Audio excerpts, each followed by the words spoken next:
Bienvenue à notre 9e jour de prière 2022. Depuis maintenant 9 jours, nous consacrons quotidiennement un temps conséquent à la prière pour nous-mêmes et pour les autres. Nous croyons que la prière est le lieu de naissance du réveil spirituel et que c'est un moyen par lequel Dieu peut accomplir une réforme dans nos vies, car réveil et réforme vont de pair. C'est dans ce moment d'intimité régulier avec Dieu qu'il nous écoute, mais aussi qu'il nous parle, qu'il nous fait entrer un peu plus chaque fois dans son royaume. C'est là son but ultime, nous avoir tout près de lui pour pouvoir nous bénir pleinement. Il ne veut tous avec lui. Mais certains ne prennent pas ce temps de pause quotidien. Plusieurs ne cherchent pas Dieu et perdent ainsi de grands moments de bonheur et de bien-être. Et Dieu, bien sûr, est triste de ne pas pouvoir les atteindre avec ses bienfaits. Alors, il compte sur ceux qui le cherchent vraiment pour appeler avec douceur ceux qui se tiennent éloignés. Comme l'Église primitive, l'Église chrétienne, la première, l'Église naissante après l'ascension de Jésus au ciel, qui avait une passion pour la mission et a connu des millions et des millions de conversions. Après avoir passé 3 jours à prier spécifiquement pour recevoir le Saint-Esprit, ils ont passé leur vie à témoigner de l'amour et du plan de Jésus pour chaque être humain. C'est leur prière qui servira de base à notre méditation ce soir. Nous pouvons tous avoir un côté missionnaire en nous, alors prions comme l'Église naissante. Je vous souhaite une bonne soirée. On se retrouve tout à l'heure après un temps d'adoration, de prière et de méditation.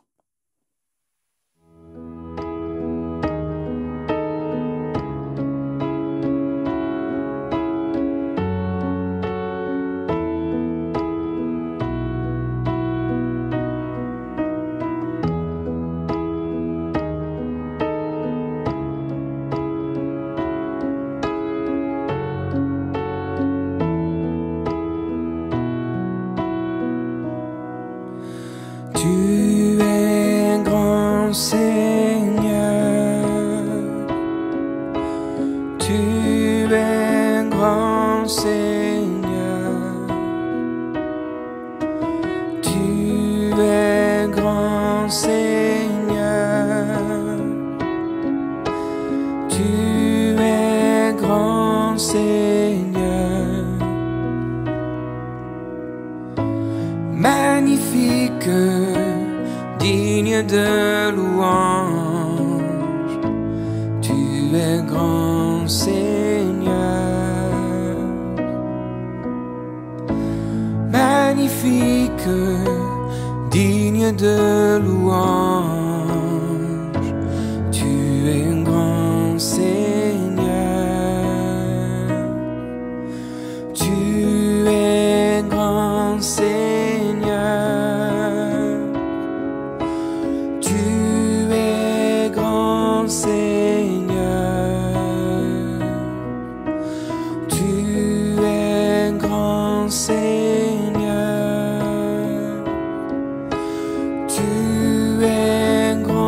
Seigneur.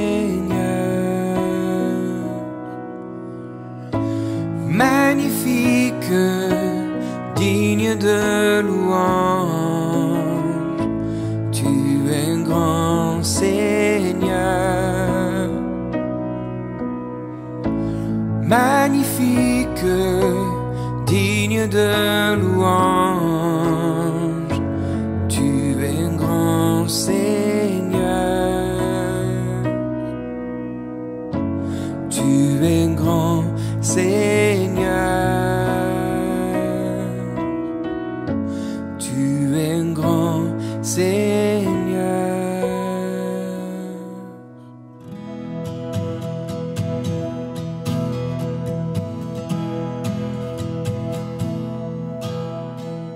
Viens, Saint-Esprit, viens par ton vent remplir le temple que je suis. Oh, viens, Saint-Esprit, souffle puissant, brise d'amour, courant de vie. Souffle sur moi, souffle sur moi, souffle, souffle Souffle sur moi, souffle sur moi, souffle. Souffle sur moi, souffle vent de Dieu. Viens, Saint-Esprit, viens par ta pluie, mouiller la terre que je suis. Oh, viens, Saint-Esprit, flot impétueux, source d'amour, fleuve de vie, coule sur moi, coule sur moi, coule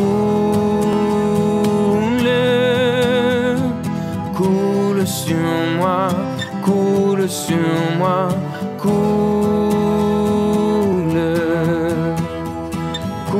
sur moi, coule pluie de Dieu. Viens, Saint-Esprit, viens par ton feu,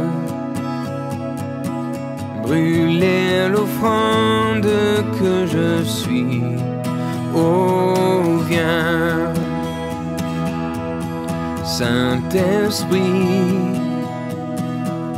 feu dévorant, brasier d'amour, flamme de vie. Embrase-moi, embrase-moi, brûle. Embrase-moi, embrase-moi, brûle. Embrase-moi, brûle, feu de Dieu.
Bonsoir à chacune et chacun. Nous sommes déjà à notre 9e jour des 10 jours de prière. C'est un honneur de pouvoir parler à Dieu.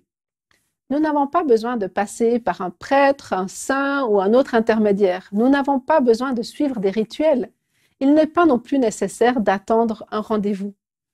Nous pouvons à n'importe quel moment et n'importe quand nous approcher avec assurance du trône de grâce afin d'obtenir miséricorde et de trouver grâce pour être secourus dans nos besoins. C'est Hébreux 4,16 qui nous le dit. Il est amusant de se rendre compte que la plupart du temps, nous considérons la prière comme un échange avec Dieu, mais nous nous demandons pourtant rarement si Dieu veut nous parler. L'étude et la pratique de la prière m'ont appris que Dieu disait « Puisque nous sommes bien tous les deux, pourquoi parles-tu tout le temps? Laisse-moi placer un ou deux mots. » Dieu nous parle au travers de sa parole, alors que nous la lisons et la méditons. Il peut aussi nous parler au travers de personnes et il nous parle également par des directives transmises par le Saint-Esprit. D'après les Écritures, le Saint-Esprit nous conduit, nous réprimande, nous soutient, nous réconforte et nous rassure. Écouter le Saint-Esprit, ce n'est ni le laisser faire tout à notre place, ni fuir tout ce qui est surnaturel. Mais écouter les directives du Saint-Esprit, c'est important pour 4 raisons. D'abord, Votre destinée éternelle dépend de votre manière de répondre aux directives de Dieu. Deuxièmement, les directives du Saint-Esprit sont importantes parce que votre assurance d'être chrétien dépend en partie de votre manière de les recevoir et de vos réactions. Troisièmement, votre croissance en tant que chrétien dépend de votre manière de recevoir les directives et d'y réagir. Et la dernière raison, c'est que votre avenir est grandement influencé par votre façon de recevoir et de réagir aux directives de Dieu. Par des centaines de façons utilisant toutes sortes de directives différentes, le Saint-Esprit réconforte et convainc les croyants qu'ils peuvent avoir une confiance totale. Ils sont acceptés dans la famille de Dieu. Voilà comment il faut vivre. Ne pas avoir peur de la mort, car le Saint-Esprit vous donne l'assurance du lieu où vous trouverez après. Durant la prochaine minute, que vous pouvez prolonger selon votre besoin en appuyant sur pause, prenez le temps de remercier Dieu, car il sait ce qui est le mieux pour vous et il peut vous guider dans cela. Demandez-lui de vous aider à entrer dans ses directives par son Saint-Esprit. Prions ensemble.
Bienvenue à notre 9e rencontre dans le cadre des 10 jours de prière 2022, proposée par la Conférence Générale. Le thème de cette année est la prière des 3 anges. Espoir Média a décidé de relayer le matériel déjà produit et traduit en français par les organisateurs qui sont désormais téléchargeables en bas de cette vidéo. Mais, en plus de cela, Espoir Média vous propose des messages pour accompagner votre démarche de prière. Profitez pour partager ces contenus avec vos amis et connaissances qui sont en recherche spirituelle. Je vous rappelle que les liens pour toutes les méditations se trouvent en bas de cette vidéo ou bien sur adventplay.tv. Jusqu'à présent, nous avons revu quelques éléments clés sur la prière d'après quelques personnages bibliques. Ce soir, je vous propose de parler sur ce moment de consécration vécu dans l'Église naissante, dans Actes au chapitre 1, quand ces 120 personnes dans cette chambre haute étaient dans l'attente du baptême du Saint-Esprit. Tout d'abord, permettez-moi de vous lire les versets clés du chapitre 1 du livre des Actes. D'abord, versets 3 à 5 qui disent ceci. Après sa mort, Jésus se présente à ses apôtres. Il leur prouve de plusieurs manières, façons, qu'il est bien vivant. Pendant 40 jours, il se montre à eux et il leur parle du royaume de Dieu. Un jour, pendant qu'il mange avec eux, il leur donne cet ordre. Ne quittez pas Jérusalem, mais attendez ce que le Père a promis. Moi-même, je vous ai déjà annoncé. Jean a baptisé avec de l'eau, mais vous, dans quelques jours, vous serez baptisés de l'Esprit Saint. Ensuite, au verset 8 et 9, on peut lire. Mais vous allez recevoir une force, celle de l'Esprit Saint, qui descendra sur vous. Alors vous serez mes témoins à Jérusalem, dans toute la Judée et Samarie, et jusqu'au bout du monde. Après que Jésus ait dit cela, il monte au ciel sous les yeux des apôtres. Ensuite, un nuage le cache. Ils ne le voient plus. Et enfin, dans les versets 12 et 14, il écrit ceci. Alors les apôtres quittent la colline appelée Mont des Oliviers et ils retournent à Jérusalem. Ce n'est pas très loin, à 1 kilomètre environ. Quand ils arrivent à Jérusalem, ils vont dans une pièce, en haut d'une maison. C'est là qu'ils ont l'habitude de se réunir. Il y a Pierre, Jean, Jacques, André, Philippe, Thomas, Barthélemy, Matthieu, Jacques, le fils d'Alphée, Simon, le nationaliste, et Jude, le fils de Jacques, tous ont prié fidèlement d'un seul cœur. Avec eux, il y a quelques femmes, Marie, la mère de Jésus, et les frères de Jésus eux-mêmes. Nous constatons, après cette lecture, que pendant 40 jours qu'il a passé avec ses disciples, après la résurrection, Jésus leur avait expliqué beaucoup de vérités sur le royaume de Dieu, même s'il y avait encore beaucoup de choses qu'ils ne comprenaient pas. Ils étaient familiers avec les prophéties, mais désormais, ils pouvaient alors les voir sous un nouveau jour, grâce à la lumière qui a jailli de la croix et du tombeau vide. Ce temps était peut-être la période de préparation des disciples la plus intense, parce que celui qui était mort à la croix est à nouveau vivant. C'est lui qui leur parle personnellement. C'est Jésus. C'est le plus puissant des miracles. J'imagine des disciples en train d'absorber chaque mot, chaque phrase qui sortait de la bouche de Jésus. Mais j'imagine aussi qu'ils soient très attentifs pour savoir davantage sur la bonne nouvelle, comment la prêcher. Et j'imagine aussi qu'ils veulent mieux comprendre leur tâche, leur mission, cette prédication jusqu'aux extrémités de la terre. Par contre, il y a une condition sine qua non avant ce départ en mission, puisque Actes chapitre 1,4 dit « leur recommande de ne pas s'éloigner de Jérusalem, mais d'attendre ce que le Père avait promis, le Saint-Esprit. » Chers amis, l'évangélisation sans la plénitude de l'Esprit est vide et sans résultat probant, d'où l'importance de cette préparation. Ellen White va commenter dans Conquérant Pacifique, page 35, ceci. Pendant ces jours de préparation, les disciples sondèrent leur cœur, ils sentaient leurs besoins spirituels, ils suppliaient le Seigneur de leur accorder l'onction sainte qui les rendrait propres à sauver leur âme. Ils étaient accablés par le fardeau du salut de leurs semblables. Ils savaient que l'évangile devait être porté au monde et ils désiraient recevoir la puissance promise par le Christ. Il y a au cœur de cette histoire, au verset 8 du chapitre 1 du livre des Actes, quelques éléments importants concernant la mission des disciples que je voudrais partager avec vous. Premièrement, est le don de l'Esprit qui a toujours été actif parmi le peuple de Dieu. Cependant, selon la prophétie, il y aurait une dotation spéciale de l'Esprit à l'avenir. Jésus lui-même a été oint de l'Esprit. Cet Esprit Saint était déjà à l'œuvre pendant son ministère. Mais il y a aussi la Pentecôte, et il y aura aussi pour la fin des temps une effusion spéciale de ce Saint-Esprit. Deuxièmement, c'est le témoignage. Ils ont reçu l'ordre de partager leur expérience unique avec Jésus au monde entier.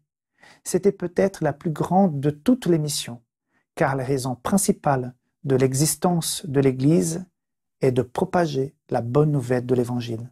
Ainsi, à partir de ce moment, ils auraient l'assurance du salut et de la puissance du Saint-Esprit, ce qui leur a permis d'achever la mission à laquelle l'Église était appelée. En troisième position, il y a le plan de la mission, c'est-à-dire là où les disciples devaient témoigner. Tout d'abord, il y a eu Jérusalem, puis Judée et Samarie, et jusqu'aux extrémités de la terre. C'était un plan progressif. Jérusalem était le centre de la vie religieuse juive, l'endroit où Jésus avait été condamné à la mort, crucifié, ressuscité. Judée et Samarie étaient des régions plus voisines où Jésus avait également travaillé. Désormais, les disciples ne devaient pas se limiter à ces seuls endroits. Leur mission s'étendait désormais au monde entier.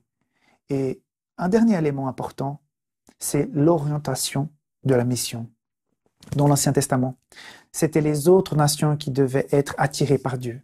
Mais maintenant, la stratégie était différente. Jérusalem était encore le centre. Mais au lieu de rester et d'y construire les bases, les disciples devaient aller jusqu'aux extrémités les plus lointaines de la terre. Ces 120 personnes étaient désormais constamment dans la prière et sans cesse dans le temple, louant Dieu. Ils s'étaient engagés dans un moment de confession, de repentance, d'abandon de tout péché.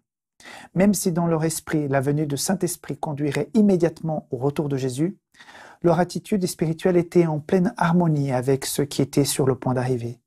Le contraste avec l'esprit de rivalité manifesté lors du dernier repas de Pâques est remarquable. Comme cette période d'attente était différente dans son calme et sa joie solennelle. C'est ici qu'a commencé l'esprit d'unité qui a donné des résultats si merveilleux quelques jours plus tard. Pendant ces jours qui ont précédé la Pentecôte, ces 120 fidèles ont imploré avec crainte et une profonde foi l'accomplissement de la promesse de la venue du Consolateur. La Bible mentionne cependant certaines conditions pour que le Saint-Esprit vienne et nous donne une puissance spéciale pour être des témoins du Christ. Premièrement, il est nécessaire que nous nous repentions de nos péchés. Dans Actes 2:38, il est dit « Repentez-vous et que chacun de vous soit baptisé au nom de Jésus-Christ pour le pardon des péchés, et vous recevrez le don du Saint-Esprit. » Tout comme la foi, la vraie repentance est un don de Dieu, et comme tous les autres dons, elle peut être rejetée. Deuxièmement, depuis l'époque de Jean-Baptiste, la repentance était associée au baptême. Autrement dit, le baptême est devenu l'expression publique de la repentance, un rite symbolisant le lavement des péchés et la régénération morale produite par l'Esprit Saint. Troisièmement, il est nécessaire que nous croyions. Dans Galates 3:14, il est écrit « afin que nous recevions par la foi l'Esprit promis ». Quatrièmement, il est nécessaire que nous obéissions à toute la volonté de Dieu telle qu'elle est exprimée dans sa parole. Dans Actes chapitre 5, verset 32, il est dit « l'Esprit Saint que Dieu a donné à ceux qui lui obéissent ». Dans Jean 14:16, il est dit ceci « si vous m'aimez, vous gardez mes commandements, et moi, je prierai le Père, et il vous donnera un autre consolateur, afin qu'il soit avec vous pour toujours. » Un autre point important, c'est qu'il est nécessaire que nous persévérions dans la prière. Luc 11:13 nous dit « le Père céleste donnera l'Esprit Saint à ceux qui lui en demandent. » Dans Actes 4:31, nous informe que, après avoir prié, le lieu où ils étaient assemblés fut ébranlé. Ils furent tous remplis du Saint-Esprit et ils annoncèrent la parole de Dieu avec assurance. Donc, ils attendaient non seulement le pardon des péchés, mais aussi la plénitude du Saint-Esprit, le baptême du feu, par une transformation et une croissance personnelle, pour le service dans l'Église et surtout pour la mission. La Bible affirme également que les dons sont divers, mais l'Esprit est le même. Et ces dons sont accordés à chacun individuellement, selon la volonté du Saint-Esprit. Ce n'est pas donc l'individu qui choisit les dons qu'il souhaite posséder, car cela relève de l'œuvre de l'Esprit Saint. Les paraboles des talents dans Matthieu 25 illustrent bien ce principe. C'est pour cette raison que le Christ condamne la recherche toute simple des miracles. Une démarche totalement déconnectée d'une relation avec Dieu, le Dieu des miracles, n'a pas de sens. Jésus déclare dans Matthieu 16:4 qu'une génération mauvaise et adultère cherche un signe. Et dans son dialogue avec Thomas, le Christ valorise la foi même sans qu'il ait de miracle, puisqu'il déclare « Parce que tu as vu, as-tu cru? Heureux ceux qui n'ont pas vu et qui ont cru. » Puisque l'initiative de notre salut est divine, notre rôle dans la réception du Saint-Esprit est simplement d'accepter son invitation. Car c'est lui qui agit en nous, à la fois pour avoir envie et pour le faire. Toutes les impulsions de notre part pour accepter le salut sont motivées par lui. Mais c'est à nous de décider, de les accepter ou de le rejeter. Mais à tous ceux qui acceptent le Christ comme leur sauveur personnel, le Saint-Esprit vient comme consolateur, comme guide, comme témoin. Revenons dans cette chambre haute. Les disciples attendaient, ils priaient, ils étudiaient la parole de Dieu. Puis tout à coup, le jour de la Pentecôte, alors qu'ils étaient tous ensemble dans l'unité, en un seul endroit, dans la prière et en ayant le même objectif, l'Esprit tombe, est déversé sur eux, en forme de langue de feu. Acte 2, 2-4 dit que l'Esprit de Dieu est venu comme un vent impétueux, remplit toute la maison. Ils furent tous remplis du Saint-Esprit. Avec la venue du Saint-Esprit, tous leurs questionnements, la croix, le tombeau vide, leur mission, toutes ces questions étaient remplies de sens et d'une portée très profonde. Toujours dans le livre Conquérant Pacifique, page 36, il nous est relaté ceci. L'ascension du Christ annonçait aux disciples qui recevraient la bénédiction promise. Lorsque le Sauveur franchit les portes du ciel, il fut intronisé au milieu des anges qu'il adorait. Aussitôt cette cérémonie terminée, le Saint-Esprit descendit sur les disciples de façon abondante, et le Christ fut alors glorifié de la gloire même qu'il partageait avec son Père auparavant. Par l'effusion à la Pentecôte, le ciel révélait que le règne de Rédempteur avait commencé. Selon sa promesse, le Saint-Esprit descendait sur ses disciples pour témoigner qu'il avait reçu toute autorité sur la terre et dans les cieux en tant que sacrificateur et qu'il était loin de son peuple. L'effusion du Saint-Esprit à la Pentecôte a révélé aussi une vérité essentielle de ce qui s'est passé dans le ciel et de comment Dieu, le Père, a accepté le sacrifice du Christ pour les péchés du monde. Aussi, l'effusion de l'Esprit a montré que l'œuvre du Christ dans le ciel, en notre faveur, ayant pour fondement son sacrifice sur la terre, a été inaugurée. Ces étonnants événements illustrent mieux la merveilleuse vérité que le ciel et la terre sont désormais liés d'une manière que nous ne pouvons simplement pas comprendre maintenant. Donc, tout intervalle entre la Pentecôte et la deuxième venue du Christ, même si cette venue est demain ou dans 20 ans, cet intervalle, où vous et moi nous nous trouvons actuellement, doit être occupé par la mission mondiale de ses disciples, de son Église, dans la puissance de l'Esprit. Nous devrions, en tant que disciples du Christ, annoncer ce que le Christ a fait à sa première venue, amener les gens à le rencontrer personnellement, ce Sauveur, ce Père aimant, et automatiquement se repentir et aussi à croire à la préparation pour la deuxième venue de ce Sauveur. Nous sommes invités donc à être ses témoins jusqu'aux extrémités de la terre et jusqu'à la fin des temps. Nous devrions pas nous arrêter d'aucune façon de témoigner jusqu'à que ces deux extrémités se soient atteintes. Pour résumer cette histoire du chapitre 1 du livre des Actes, les disciples ont tout d'abord fait ce que Jésus leur a demandé. Ils n'ont pas inventé une autre manière de faire. Ils sont allés pris ensemble dans l'attente de la promesse. Et pendant cette attente, Jésus était en train de reprendre à nouveau sa place à droite de Dieu dans le ciel. Sur terre, il y avait confession des péchés, une remise en question profonde de chacune de ces personnes en vue d'être prêtes pour recevoir la promesse. Une fois Jésus intronisé et que son sacrifice a été officiellement confirmé à tout l'univers, le Saint-Esprit descend sur ses disciples et une nouvelle ère commence sur la terre, l'ère chrétienne où nous nous trouvons actuellement. Donc, Jésus attend de vous, de moi, ses disciples contemporains, la même consécration et le même engagement spirituel. En effet, tous ceux qui désirent avoir un caractère semblable à celui de Dieu seront satisfaits.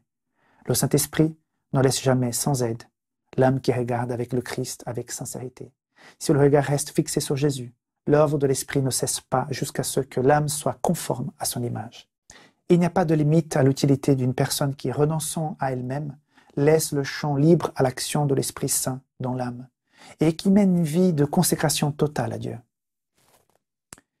Ma question pour vous ce soir est la suivante. Sommes-nous prêts à faire cette même préparation spirituelle pour recevoir le Saint-Esprit?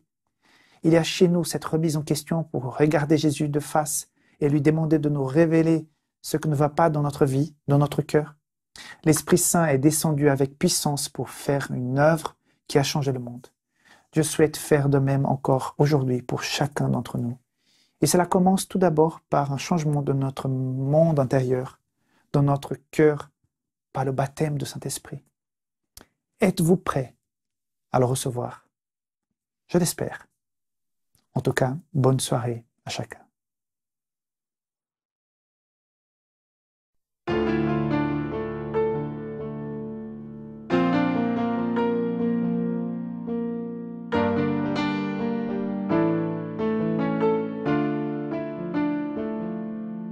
כשלב בוכה, רק אלוהים שומע, הכאב עולה מתוך הנשמה.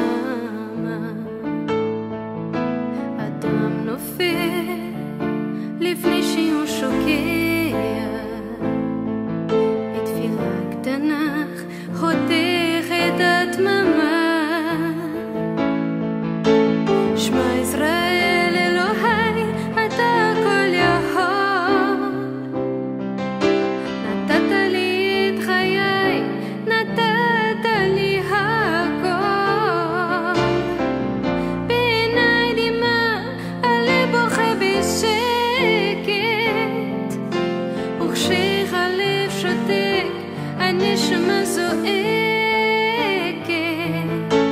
שמע ישראל אלוהי, עכשיו אני לבד, חזק אותי אלוהי, עשה שלא אבחן, הכאב גדול ולאן לברוח, עשה שיגמר כי לא נותר בי כוח, כשלב בוכה הזמן אף ממילאת, האדם רואה את כל חייו פתאום, אלא לא נודע, הוא לא רוצה ללכת, לאלוהיו קורא על סף תהום, שמע ישראל אלוהי, אתה הכל יכול, נתת לי את חיי, נתת לי הכל, בעיניי דמעה, הלב בוכה בשקט, וכשהלב שותק, הנשמה זועקת, שמע ישראל אלוהי, עכשיו אני לבד,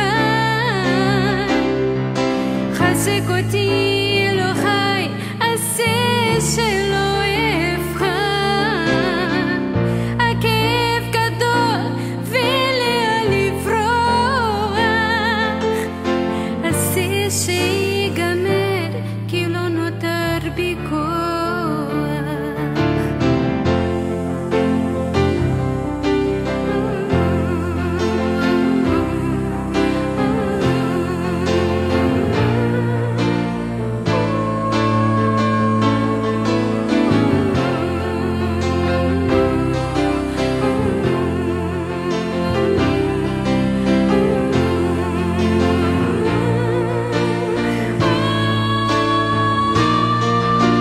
שמע ישראל אלוהי, אתה הכל יכול, נתת לי את חיי, נתת לי הכל,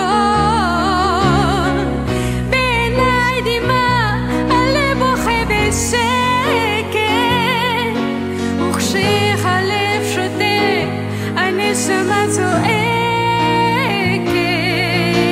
שמע ישראל אלוהי, עכשיו אני לבד, חזק אותי אלוהי, עשה שלא אבחן, הכאב גדול ולאן לברוח, עשה שיגמר כי לא נותר בי כוח.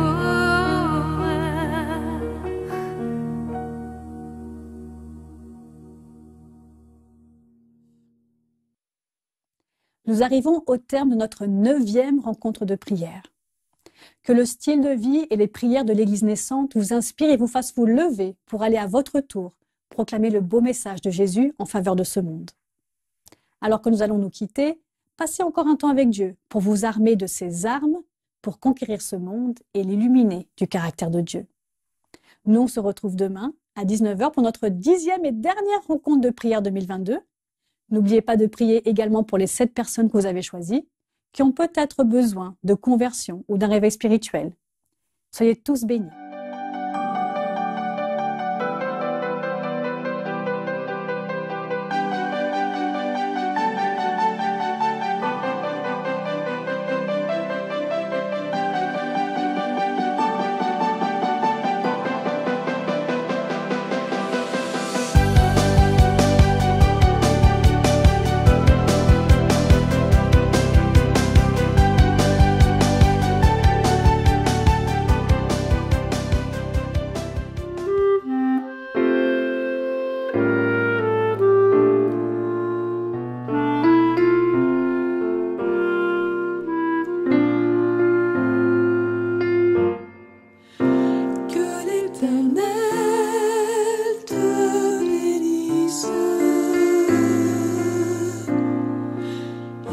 protège, que l'Éternel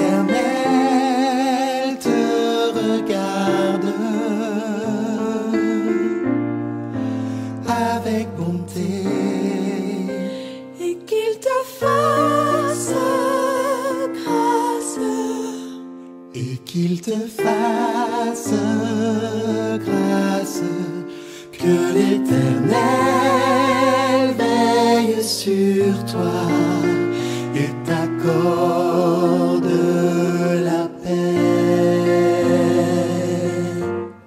Que l'Éternel te bénisse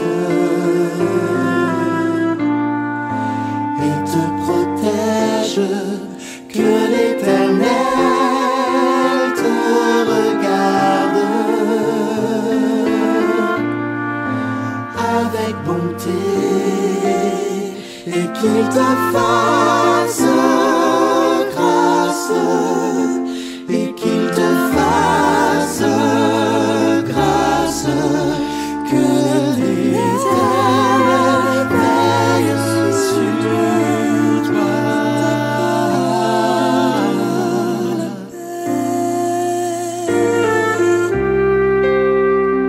Et qu'il te fasse grâce, et qu'il te fasse grâce, que l'Éternel